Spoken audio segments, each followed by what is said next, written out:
3 days from their Nevada caucus, it's the race of dead heat. Look at the latest poll from CNN, 48 Hillary Clinton, 47 Bernie Sanders, as both candidates battle for the key minority vote.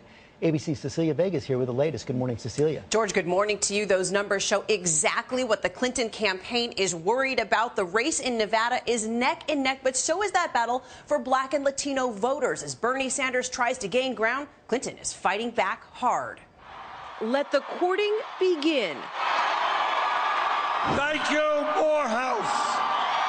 Overnight, Bernie Sanders at a historically black Atlanta college trying to make the case. Together, we are going to end the horrors of unarmed African Americans being shot and killed by police officers. And in South Carolina, hoping to close the gap.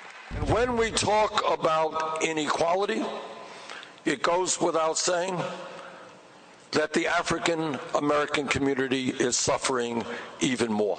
With the Palmetto State's Democratic primary on the horizon, this morning Sanders and Hillary Clinton are waging a heated battle for the same prize, the African American vote.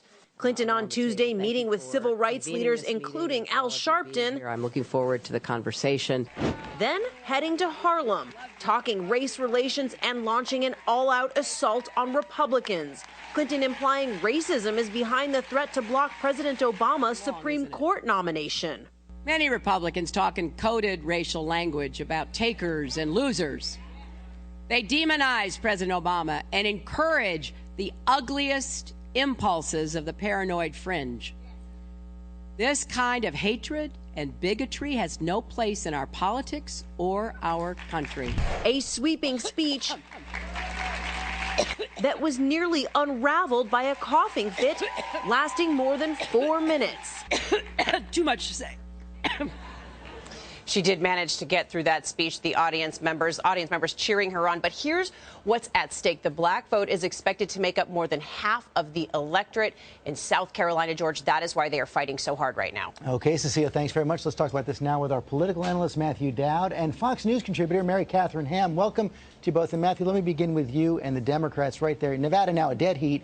A few months ago, Hillary Clinton had a 20-point lead. This does show that Bernie Sanders is starting to cut into her advantage on minority voters. Yeah, and she's keeping to have to move her firewall down the calendar as move down the calendar. I think right now her argument has been Iowa, New Hampshire, predominantly white rural states. Well, you're going to Nevada, which is a predominantly urbanized state with a large Latino population and a large African American population. I think if she loses Nevada, South Carolina closes, probably still difficult for Bernie Sanders, but the dynamics of this race is going to keep adjusting as Bernie Sanders wins. And it will go on for a long time. Meanwhile, on the Republican side, Mary Catherine, you've got Donald Trump holding on to that big lead right now in South Carolina. What would it mean for the party if, after basically declaring war on the party's leaders, Donald Trump actually wins in South Carolina, which traditionally goes with the winner of the nomination? Well, I think it doesn't mean the end of the race, certainly. He, as you see with all of his polling, he remains strong. His support remains strong even when he's made what would be traditionally considered mistakes in the Republican primary for anyone else. But I think if Cruz and Rubio, as we see in polling, can finish a strong second here and make an argument, we will have the three-man race that many thought we would have coming out of New Hampshire, and that may focus people. That would mean, of course, that Jeb Bush would drop out if they beat him. But Matthew Dowd, at the same time, you've got all of these Republican leaders, even after he attacks President Bush, saying that they will support Trump if he's the nominee. Well, I think they're going to be in a very difficult spot. I think if he wins South Carolina and it becomes a three-man race, that's good for Donald Trump, because I think Donald Trump right now, his bottom is 35%. He wins Nevada next. He goes into March 1st and probably wins most of the states on March 1st. How do you stop Donald Trump once he wins South Carolina? That will be the question. Thank you both very much.